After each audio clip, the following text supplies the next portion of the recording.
ఝాన్సీ గారు మీకు నమస్కారాలు, శుభ సాయంకాలం. ఇప్పుడు అలాగే హరి ఓం. నమో భగవతే శ్రీ జ్ఞానానంద సద్గురు పరబ్రహ్మణే నమః. అందరికీ హృదయపూర్వక నమస్కారాలు. గురు బ్రహ్మ గురుర్విష్ణు గురుర్దేవో మహేశ్వరః గురు సాక్షాత్ పరబ్రహ్మ తస్మై శ్రీ గురవే నమః. తుషారదారా పిహితాంతరాసు హిమాద్రిగంభీరధరీషు నిత్యం దిగంబరో బ్రహ్మణి సక్తచేతాః యమీయాస్తే స్థిరధీ సమాధౌ శ్రీమత్పరమహంసాయ శ్రీ జ్ఞానానందయోగినే పరివ్రాజకవర్యాయ ఆచార్యాయ నమోస్తుతే. హరి ఓం. అజ్ఞానం అవిద్యాయ కృపతో వినశ్యతః తందేవం స్వగురం నిత్యం శ్రీ జ్ఞానానందం నమామ్యహం. విశ్వాత్మకం విశ్వరక్షకమచ్యుతం అచలం విమలం వందే శ్రీకృష్ణం పరమేశ్వరం. నమామి శిరసా నిత్యం మాధవం మధుసూదనం యోగీశ్వరం దయాసింధుం చిదానందమయం విభుం జ్యోతిర్మయం జ్యోతమానం దివ్యం సర్వగతం ప్రభుం హిరణ్మయం వాసుదేవం మోహనం ప్రణమామ్యహం. సుభావహం శోభమానం సర్వమంగళ విగ్రహం జగతః పితరం పూర్ణం సేవే శ్రీశ్యామసుందరం. అస్తి భాతి ప్రియాత్మానం ఋషికేశం మనోహరం పురాణపురుషం వందే భక్తవాత్సల్య తత్పరం. భాగీరథీం విష్ణుపదీం విశ్వమంగళదాయనీం రక్షణీం సర్వభూతానాం దేవీం గంగాముపాస్మహే. పవిత్రతం జలాకృత్య యయా వ్యాప్తమిదం జగత్ భూతానాం హితసంవృత్తాం భజేతాం పరదేవతాం. హరి ఓం. నమో భగవతే శ్రీ జ్ఞానానంద సద్గురు పరబ్రహ్మణార్పణమస్తు. హరి ఓం.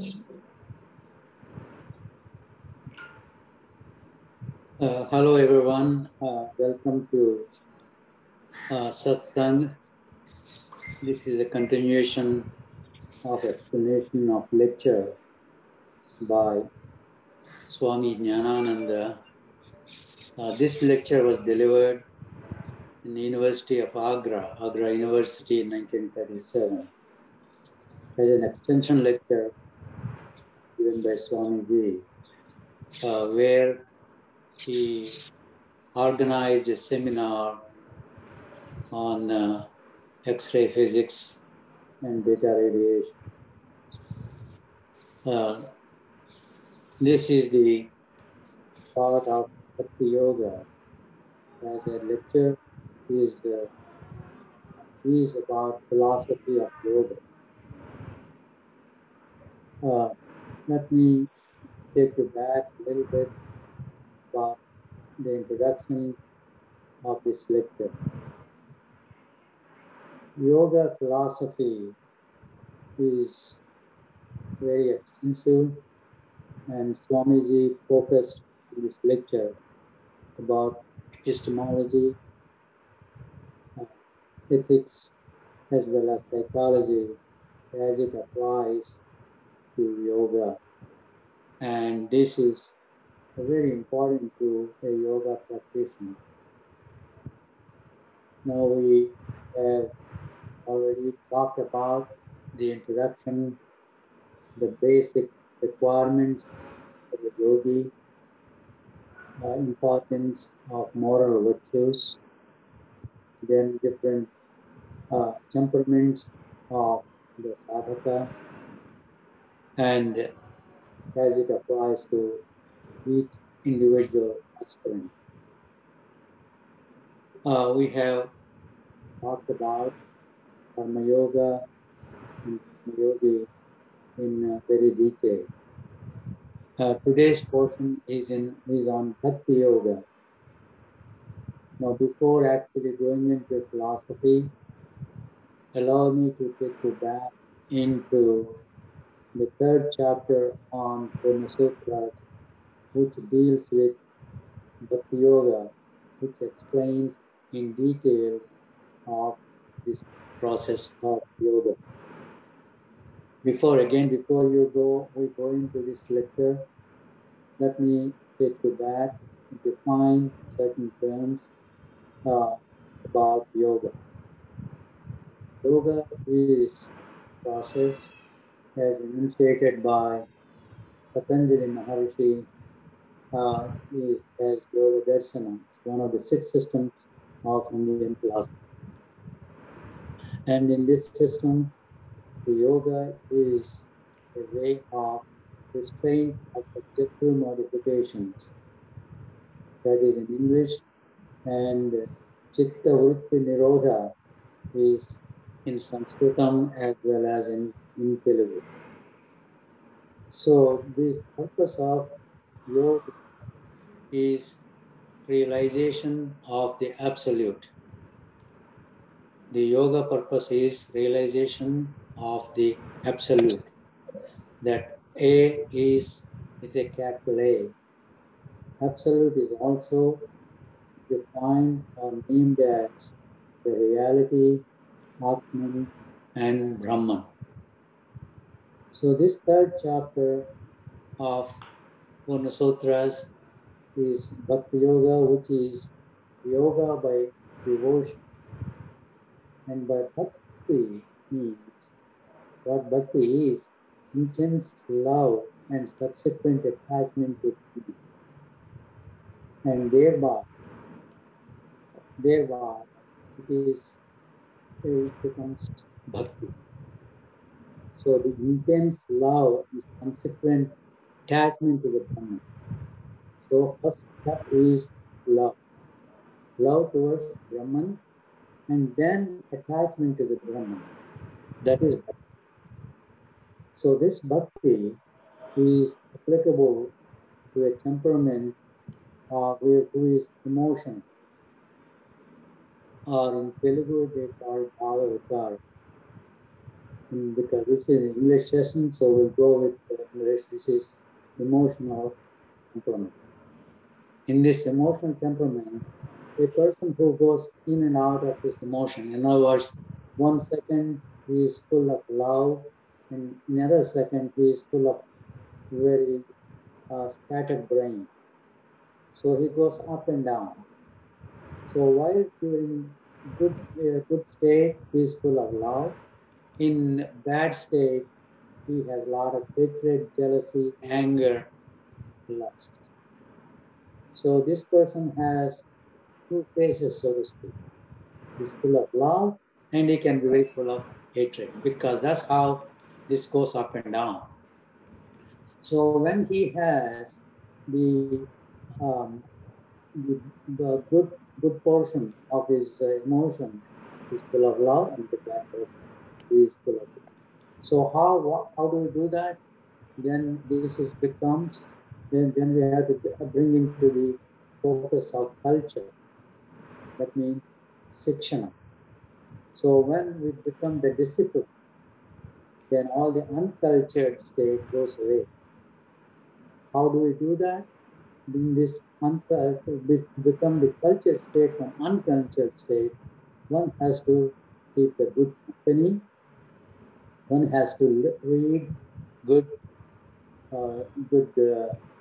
pramanas or Vedic literature like Bhagavad Gita, and also singing and listening to all the glories of the Lord, and always focus on what our purpose is. So when one does this, then all this uncultured state goes into good state, good culture.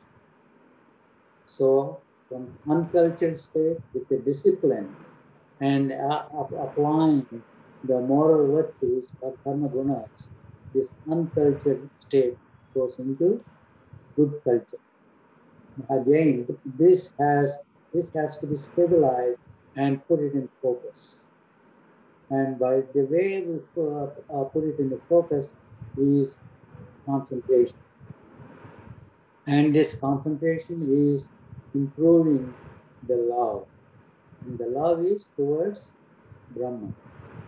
And this Brahman, this love, again focuses on discipline as well as by the blessings of Gurudev. Then what this love becomes admiration, appreciation, and then it becomes reverence.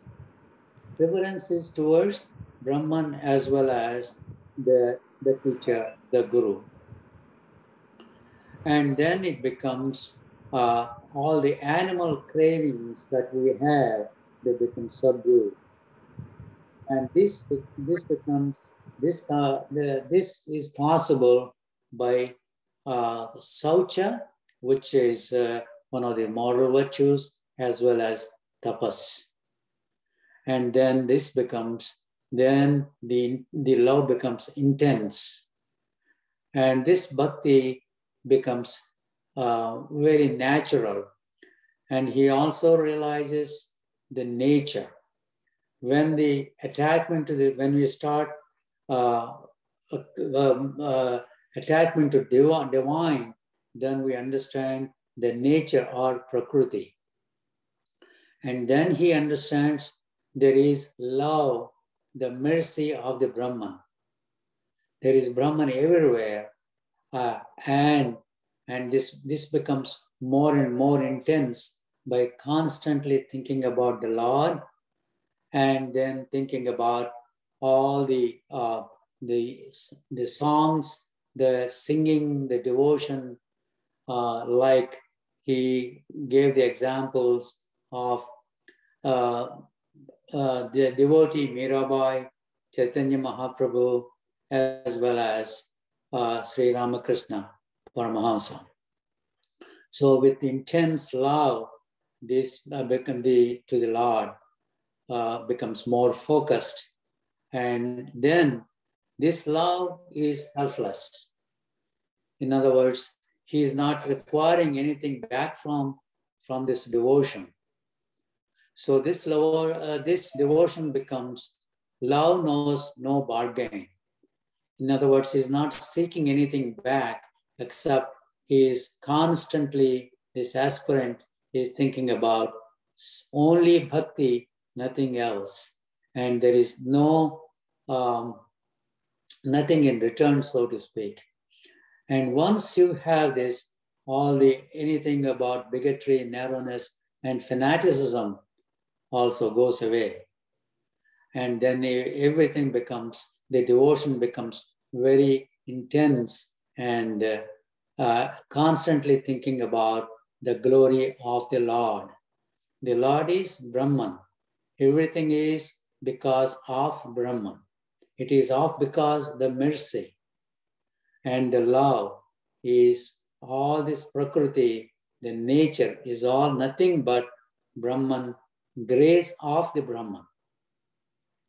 And then the aspirant, when he becomes so much, the intense love and destruction of the evil tendencies and focus by tapas as well as saucha, now the Lord becomes in personal relationship to the Lord. In other words, he becomes personship to the Lord. How? He becomes like a servant to the master. He becomes impersonal. He becomes like a friend and becomes a faithful servant, and he perceives him as his master and himself as his servant. Then he also thinks him as his close friend, and in later stages as his parents. He constantly thinks the Lord is everything, and personal relationship with him. While doing it, he loses his personal significance. Then the aspirant or sadhaka becomes, he does not have any significance of him, the body of the sadhaka. Everything is sadhaka or aspirant, but everything is the Lord. He loses the personal significance. And then once he loses his personal significance, the Lord becomes very close. He becomes very close. He becomes a close friend. And then there is extreme personal relationship, affection to the Lord, and he becomes nectar, becomes tanmaya state. He constantly becomes, his tears flow out of his ears with extreme happiness, thinking about the Lord, thinking about the glory, thinking about his mercy. So he constantly, totally immerses himself into the Lord. And it is all holy delight, but nothing else. And becomes very intense. And then, as he said, he's become personal relationship with the God. Just like the Swamiji became, his Daivam is the Lord Krishna, and he becomes very close personalship with the Lord, and Lord, his personal appearance becomes very, very close and intense. And then he goes into, again, all sadhakas cannot, it is very difficult or impossible in the situation, in the closed cities and all that, or where there are a lot of disturbance. So he goes to a remote places and goes into extreme devotion. And there is living presence of the Lord. In other words, Lord is with you all the time. His image is all the time. He becomes very personal. And so when he becomes very personal, he cannot even think about even short period of time when he is not with him, without him. So it's called pangs of separation. In other words, if he cannot see, he cannot be without him even for a short period of time, then he cries if he is not there, if his personal not there, and the Lord himself gives his presence to him, and the aspirant sadhaka begs him not to leave him even for a short second. And then the outside people think he's mad. A lot of people do think that he's gotten insane or mad because he's constantly crying. He's laughing. He's singing. He's dancing. He's not in this world, so to speak. He is running away into remote places where there is no one. And by this, all his desires are free. He does not have any desires and free. By doing that, the person becomes supreme satisfaction. And then there are no dual contraries. Now the Lord is with himself. So he becomes one, and the Lord, he becomes part of the Lord, so to speak. In other words, he is part of the Lord Krishna, or whoever his Istadaivam is, or his Guru is. And then by this, again, let me remind you what is the purpose of this yoga is the restraint of subjective modifications or chitta vritti nirodham. So with this, all his modifications become under control, and his individual ego merges into modifications of the supreme modifications. The modifications now are with the Lord. They become intense. They become ones with the Lord himself. Then all the substratum of this, again, these are called vrittis. The substratum of vritti adharam which we'll come to in our next few sessions. Also, these are substratums will come, subjectivity and objectivity, in our few lectures. Then the devotion becomes so intense, all the limitations are all gone, and everything is universal divine with love and mercy.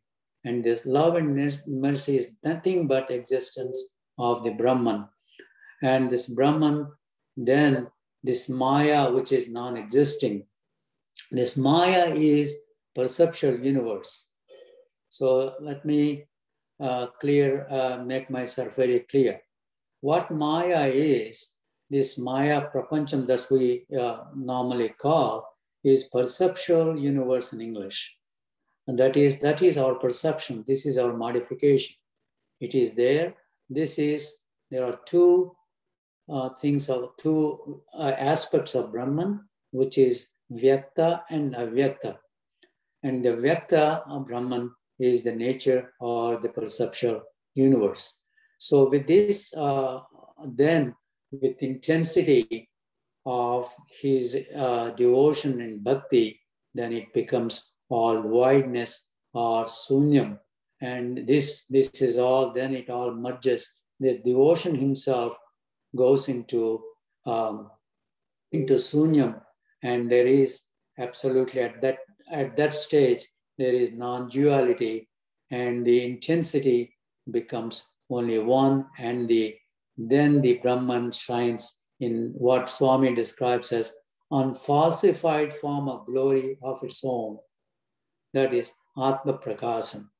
So this is the introduction to Bhakti Yoga.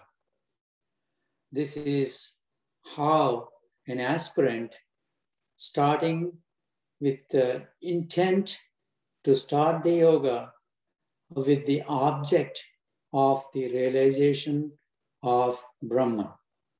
So in simply, say in a simplified form or concentrated form, so the aspirant is an emotional temperament, and by being emotional, he has intense love as well as some form of non-desired emotional state like anger, lust, hatred, etc. So by discipline and by moral virtues, his emotions are controlled, and by virtue of his practice, by having intense love and attachment to the Brahman, he becomes very devotional, very devoted, and then by intense love, he slowly progresses and becomes attached to the Lord, and then it becomes personal. He becomes personal attachment to the Lord. Example being, Swami gets attachment to the Lord Krishna, and this becomes his personal friend. It becomes his parent, and he cannot be without this, without his personal relationship. Then he realizes as a form, first as a form, then impersonal form. Then this devotion and bhakti becomes so intense, and it cannot be without the Lord, even for a short period of time. There is pangs of separation, which becomes intolerable. Then he runs away into a solitude, into a place where he continuously devoted into bhakti and devotion. He dances, he sings, he cries, and also has intense tanmaya state, and then gets totally attached to the Lord. And Lord, he become one, and then he loses his personal significance. So his sadhaka has no significance of himself. Then he gradually gets into state where there is non-duality. There is a a process, including voidness and non-duality, then he becomes the Atma Prakasha state of very glorious state of self illumination. That is a process of Bhakti Yoga. Now let's come back to the lecture. The lecture is not entirely about the process that we studied, but it is the philosophy of Bhakti Yoga. The philosophy is in a way different. It is also philosophy as it applies. This lecture is about the philosophy as it applies to the yoga practitioner. In other words, the yoga practitioner has to have the wisdom of what he is doing. So he also analyzes what he has learned, not only what he has learned in yoga practice as it applies, the philosophical wisdom he becomes more intense, and it becomes more applicable for his temperament. So how is now what is this lecture? Excuse me.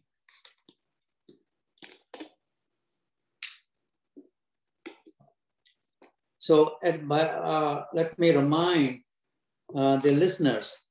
So when Swami wrote the Purna Sutras while he was in Himalayas, he wrote it on Bhojapatras, he wrote it in English. And this lecture, after he became scientist. So he added two concepts to original concept of yoga, which is Chitta Vritti Nirodham, restraint of subjective modifications. He added the concept of sense ego, super ego. Again, we discussed in detail as it applies to Karma Yoga. It is a similar, but let us go back and understand a little bit of two new terms he discussed in this lecture.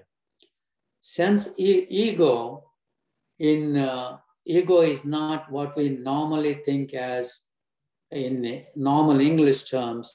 That is not ego as it applies in philosophy or in spiritual language. Ego is ahankara in Sanskritam, is the discrimination of self and non-self.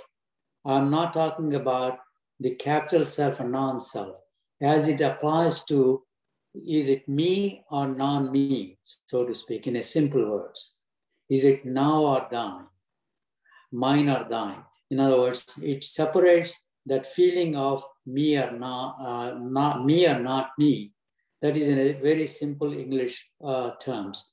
In deeper thing, in this section of the talk, the sense ego is superego, is that portion of our intellect that sees the sense ego is that faculty that sees the sense of the world as sense world. The example being the sense world as I see. For example, the smooth table that is in front of me is I'm seeing the table as nice and smooth. So my sense, that part of sense ego is perceiving it as smooth table. My superego, I perceive it as it is not smooth. It is, when I look at it with a microscope, it has furrows. And also by science, I know it is full of atoms, subatomic particles, nuclei, electrons, which run at an immense speed, and they have tremendous energy. And most importantly, there is a space between electrons, and which Swami calls is space lattice, space dash lattice. So it is not continuous, it is discontinuous.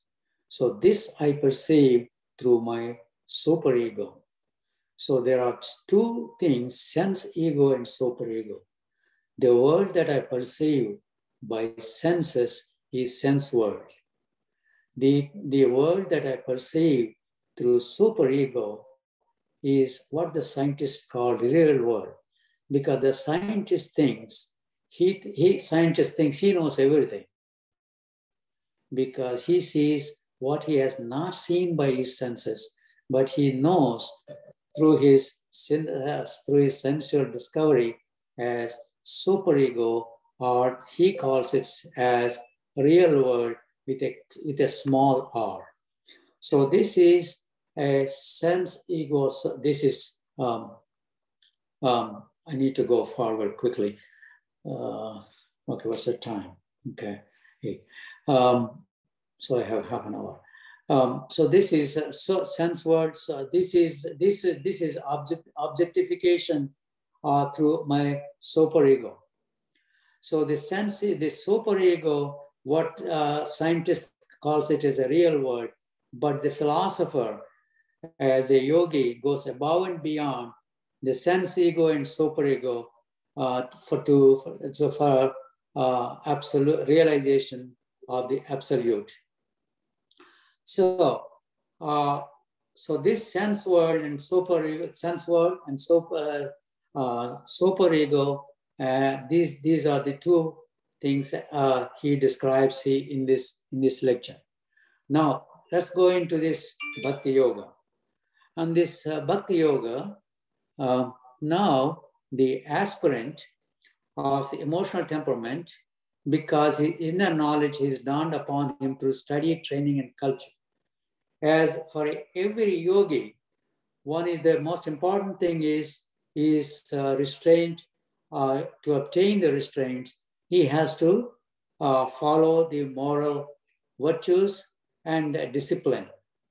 And he has to have training, and the emotions are culture. And once the emotions are cultured, then it is possible.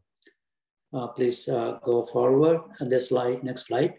And as he's going through his emotional states, he controls his emotions.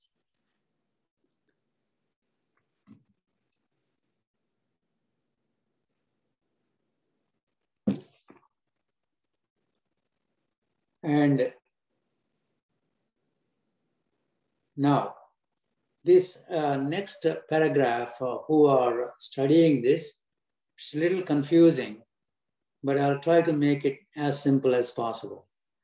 So, because Swami writes in a very philosophical and detailed, very long sentences. So, what he's saying here in a simple word, both sense world and the so-called real world as perceived by the scientist, the superego, both are in for the temperament of bhakti.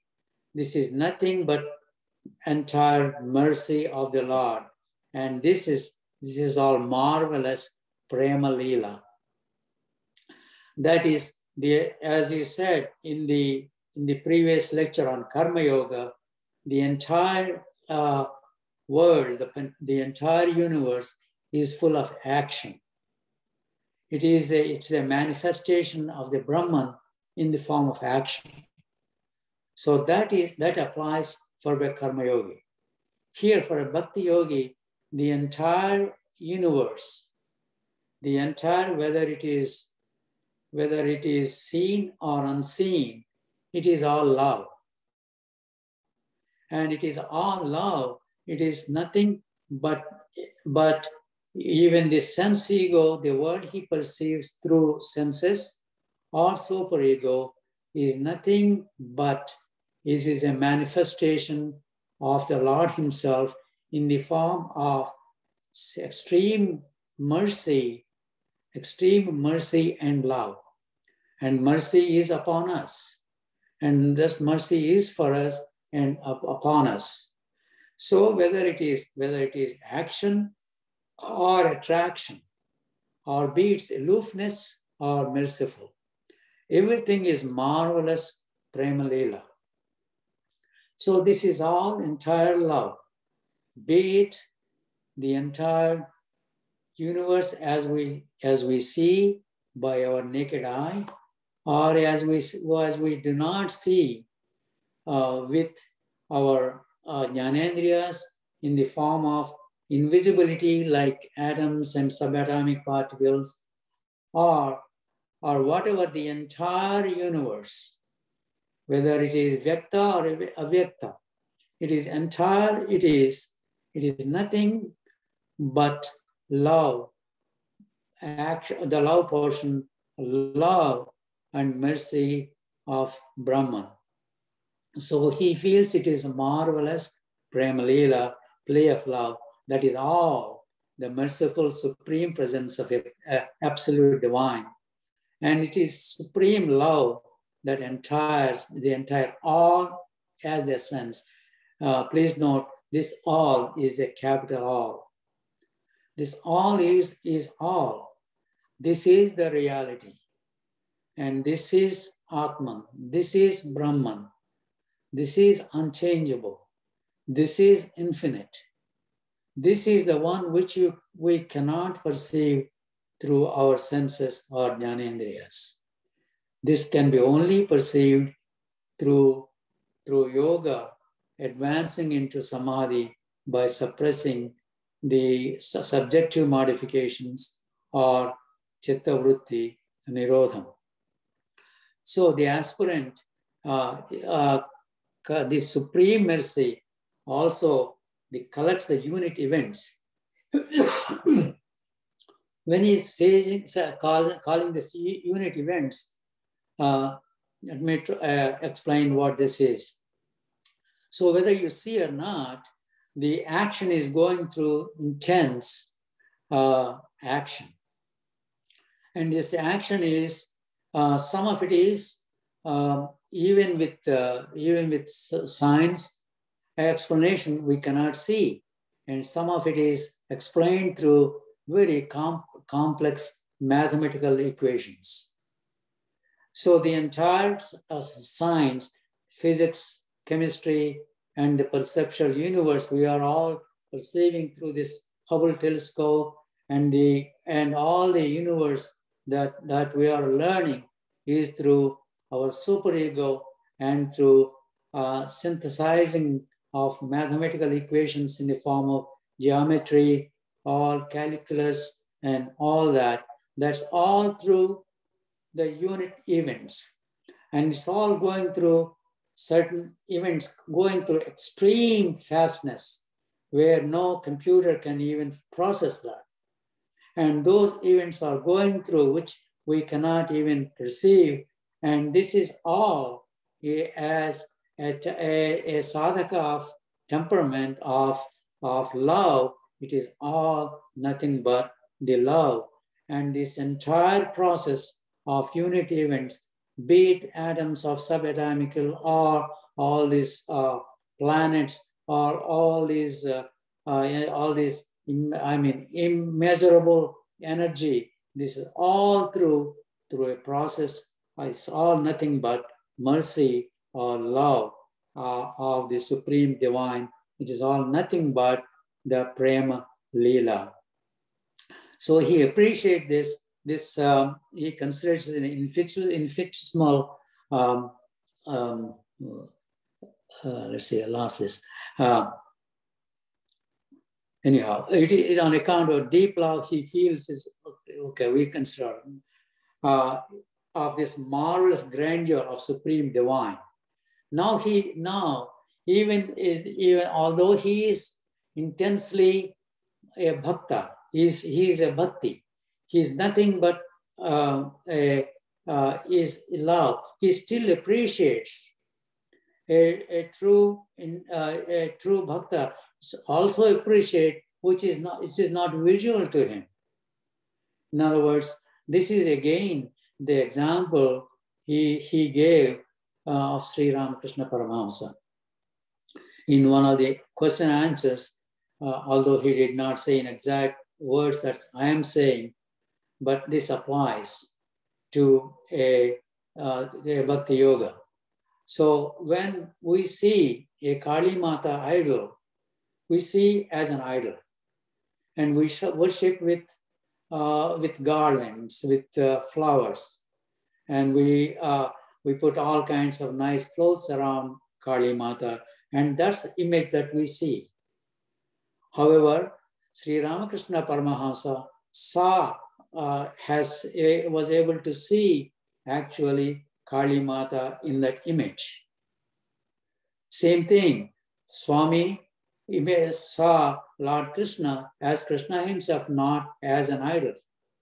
Again, a person of for example, not as a sense ego, as a super ego, he may see it as not just as an image.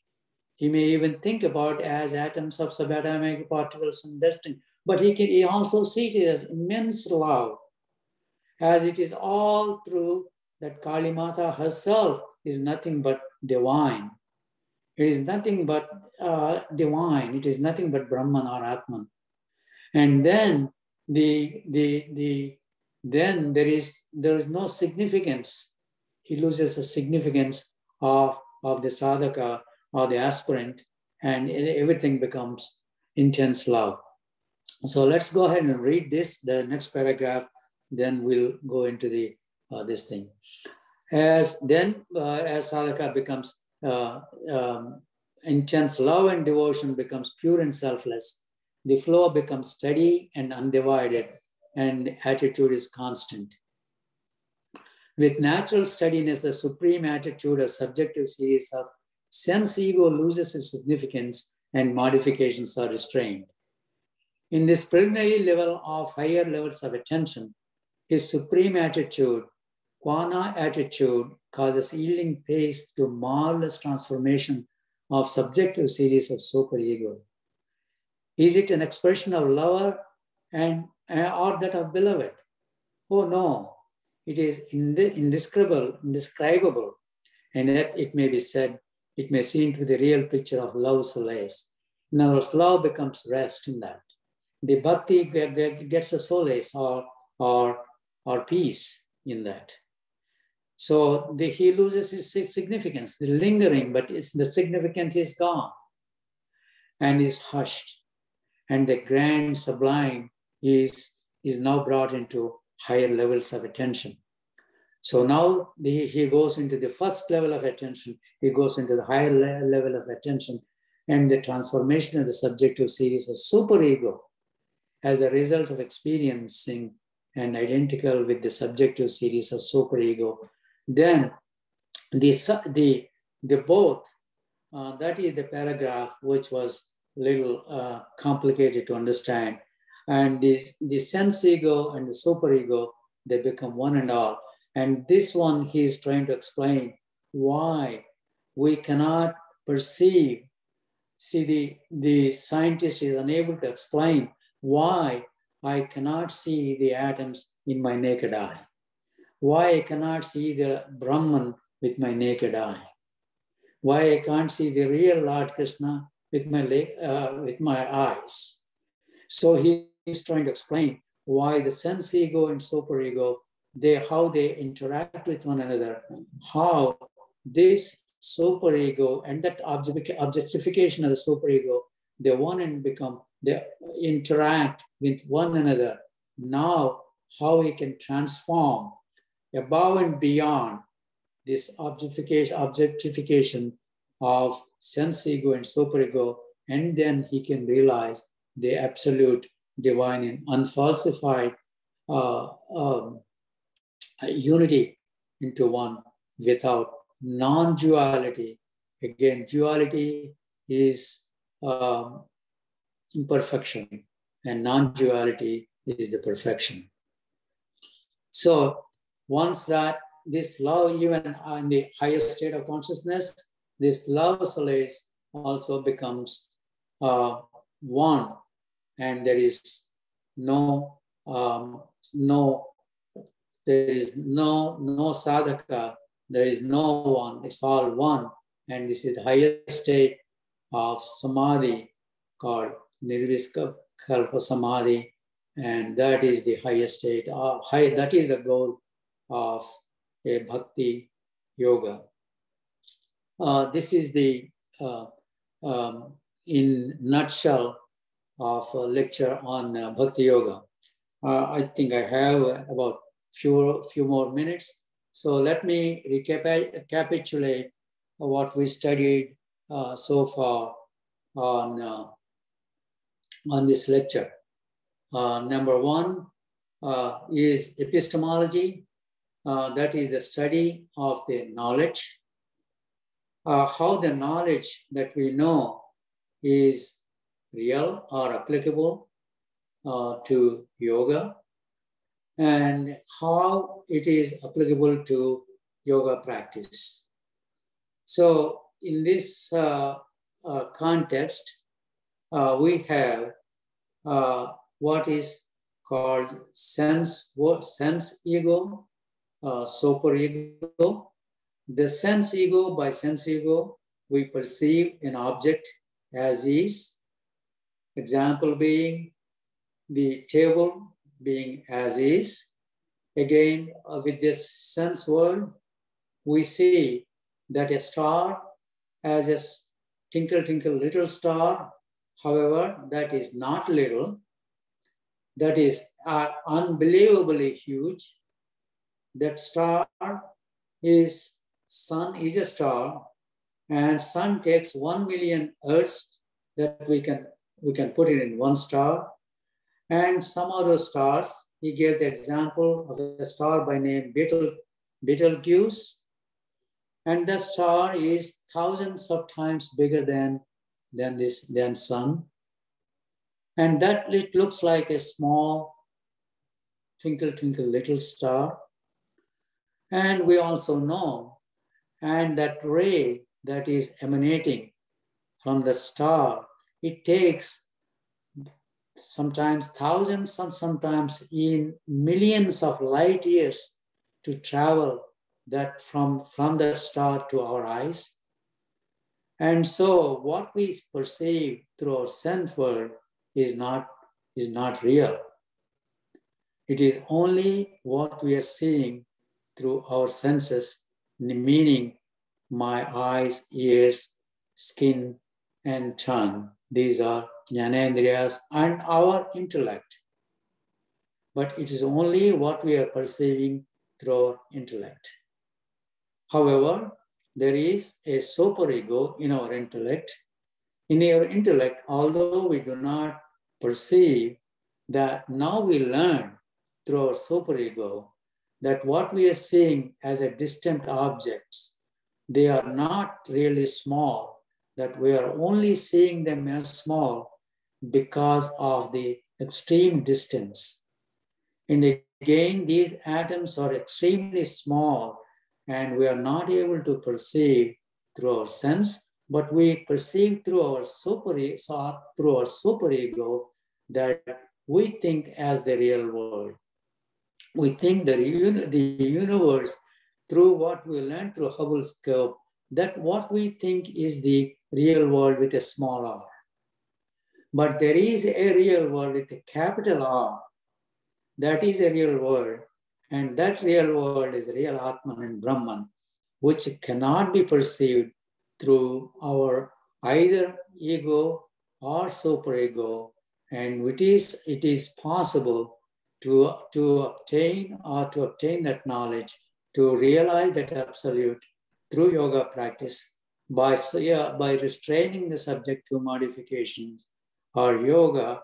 And by doing this, one aspirant goes into samadhi states, to initial samadhi states, to higher samadhi states, meaning samprajnata samadhi or nirvikalpa samadhi, where there is non-duality. That is what is absolute. That is what reality with a capital R, not what we learn through our perceptual universe or Maya, and that is our universe. That is the purpose of Bhakti Yoga. Bhakti Yoga, by again, a yogi, let us repeat again and again, a aspirant has to practice. The two things are absolutely necessary for a sadhaka. One, moral discipline and following of moral virtues, then total devotion in one of the four ways, meaning a karma yogi for active temperament, and emotional temperament, a bhakti yogi, a mystic temperament, or raja yogi, or a temperament, rational temperament, or a jnana yogi. And again, after one attaining a supreme samadhi state, we still have remaining samskaras through our that we have gotten through, maybe through previous lives or through our sangha, or we have learned, we have some inherent weaknesses. As example, as Swami told us, Adi Sankaracharya, after attaining higher state of samadhi, realizing Brahman, still had certain remaining samskaras where he could not see what he called untouchable as another person than him. He did not realize Brahman in untouchable. When Lord destroyed his weaknesses, he became one. That he calls his Purna Yogi. So there are 4 yogas as prescribed by Patanjali Maharishi, followed and practiced by Swami Jnanananda, attained Nirvikalpa Samadhi, and destroying the other remaining samskaras, and also practicing seva to our world in the form of education, science, and other things by service, by providing service to humanity. He became Purna Yogi. So let us stop this lecture at this time, and we'll close this lecture for now, and we'll reassemble next Saturday. We'll go to our next thing, Raja Yoga in Telugu, maybe followed by English. We'll conclude this session now, and our next session is a Upadesha by Srimati Kalinindi Pramila, and we'll come back, we'll reassemble in a few minutes, then I'll introduce Pramila to you, and that will be in Telugu. So we'll conclude this lecture now, and we'll reassemble in a few minutes. Thank you for joining, and I hope you'll join again in our next session.